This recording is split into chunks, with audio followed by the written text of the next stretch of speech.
The reason I'm making this video right here has absolutely not really so much anything to do with Michelle Obama's book, which you can actually see the cover of right here, called Becoming Michelle Obama. She actually came to my job a couple nights ago to do a speaking engagement where she was talking about her book. She spoke to a pretty sold out crowd, and she has some very interesting things to say. But it was pretty much all about, the content of her book. Now, the reason why I'm doing this video is because I was scrolling through Instagram and somebody had reposted an article cover to what someone had wrote, which was a very heavily opinionated, toxic article from the New York Post about Michelle Obama. And it wasn't about her personally, although it could have been about her personally, but it was more so about her brand. Now, we all know that after the presidents and former first ladies, they get out of office, they still get a stipend. They get a stipend that carries them for the rest of their life. But some of them just live off the stipend and they just fall off, and fade off into obscurity and do whatever. And then you have people like the Obamas who are going to constantly be thrusted into the spotlight because of who they were. Right now, the one that's being pushed in the spotlight more is Michelle Obama, because she's doing like this, I guess you can say like book tours and everything like that. I heard her book sold maybe over 200, almost 300,000 copies in its first week, which is phenomenal. I have no doubt that it's going to end up on the New York bestsellers list for sure. Now, one thing that made people upset, and I'm going to get back to the point of the article. One thing that had people mad, mostly those who are leaning towards the right politically, was the fact that Michelle's book sold more than Donald Trump's book, because Donald Trump came out with a book. I think they said that Donald Trump's book was sold maybe 1.4 million copies by a certain time. Hers did like 1.8, and it's still selling. And I think they were very upset that a former first lady's book actually outsold more than a current sitting president. And 45 has something to say about that, but I'm not going to get into what he said because quite frankly, I didn't look up what he said. It's, whatever. He lives his life as a professional troll. But going back to the article, they actually titled it, and I'm gonna read the title. It says, Michelle Obama's money-making hypocrisy is laughable. And I'm looking like, huh? And the author of the article, her name is Maureen Callahan. I can already tell that this is a white tramp that wrote this shit who's probably upset.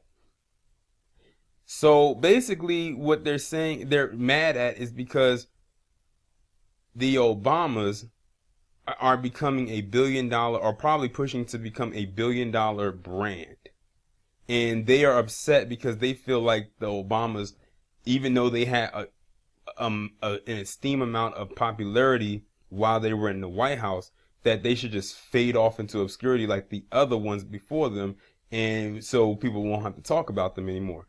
I think that's going to be very hard to do. Whether they decided to fade off into obscurity or not, I think that's going to be very hard to do, mainly because of who they were image-wise. Not how they dressed, but because, well, okay, I'll just put it out there, because they were black. They, of course, are going to stand out amongst all the other families before, and most likely at this point after them. But let's get to the part where she was talking about money making. This goes back to the infamous white people having to pocket watch, or they don't have to, but they choose to do so, pocket watch successful black people. And the Obamas, well, in this case, Michelle is not the first and won't be the last person they do this to. One of the most popular people they love to pocket watch, however, is Floyd Mayweather.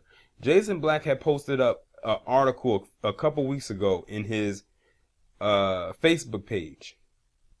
And it was talking about a fight that he was getting ready to, prepare to do and everything of that nature. And I think it was overseas somewhere.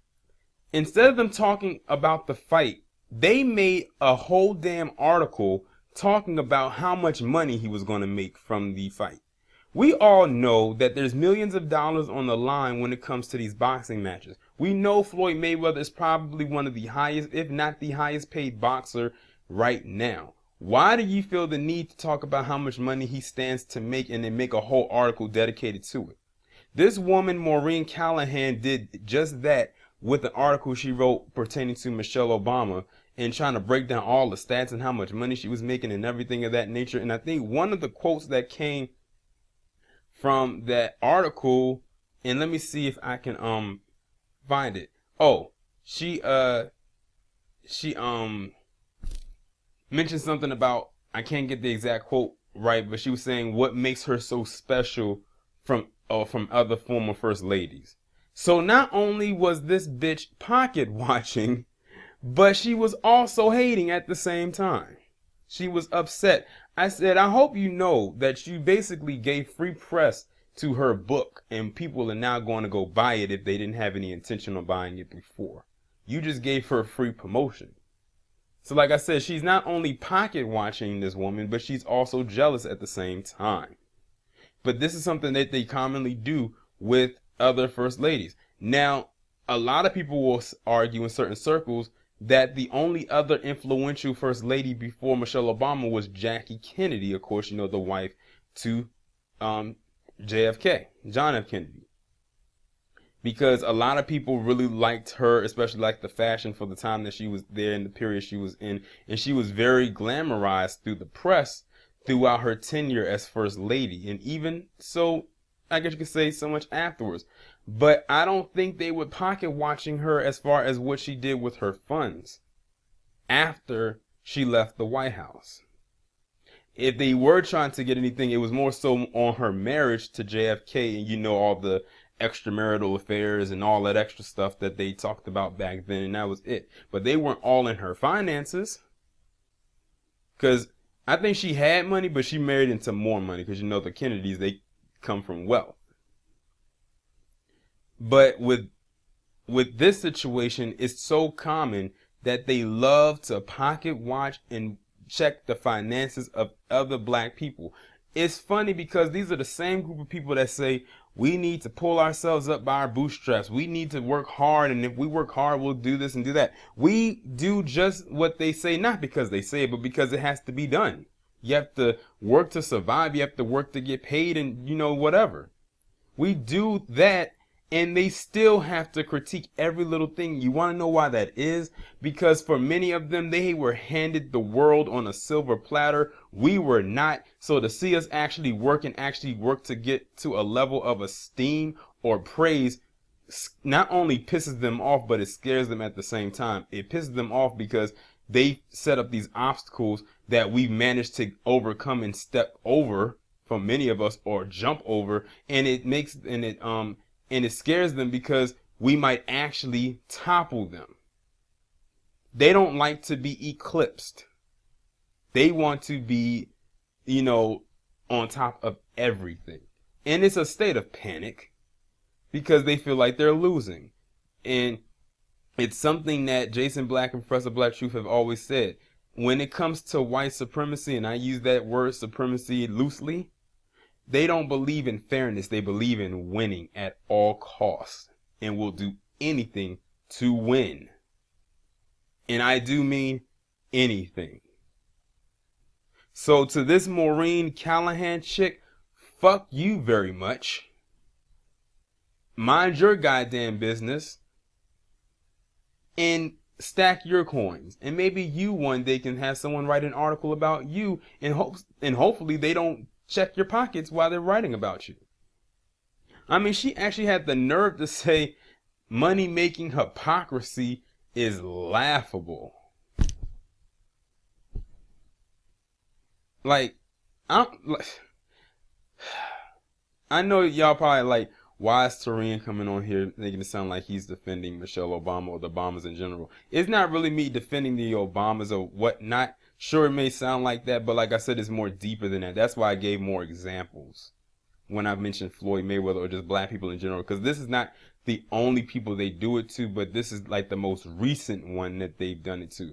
And like I said, they just expect her, because she was a former first lady, that she should just sit down, not be active and everything of that nature. They were upset with her when she was the first lady because of, remember when they got mad because she wore her arms out, or you know, because she wanted the kids to eat healthy. Like, they got mad at her for stupid shit. Wow, the woman got her arms out. She has toned arms. I'm like, she's trying to influence you to work out and eat healthy. Oh, they got upset because she wanted to show they had the kids eat healthy. What, you want your kids to be fat? It's bad enough that America leads the world in childhood obesity. And she was trying to scale that back. And it actually worked. Now, I don't know what happened once they left, knowing the administration we got now and how that thing's diet is based on what they've said. And I don't give a damn what they said. That man is not healthy. He is not healthy by far. Anyone who can eat like that is not healthy by any means. But this administration we got so far, leave it up to him. He would probably implement a drive-through at these schools where they serve McDeath, Taco Hell, that witch named Wendy, Burger Crack, and a host of others that aren't good for you. Leave it up to him. But I'm going to stop the video right here. I think y'all pretty much grasped my point. I could probably go on and on and on about this, but I don't want to start talking in circles. But y'all let me know what you think down in the comments. Like, share, subscribe. My links will be in the description. I'll talk to you in the next one.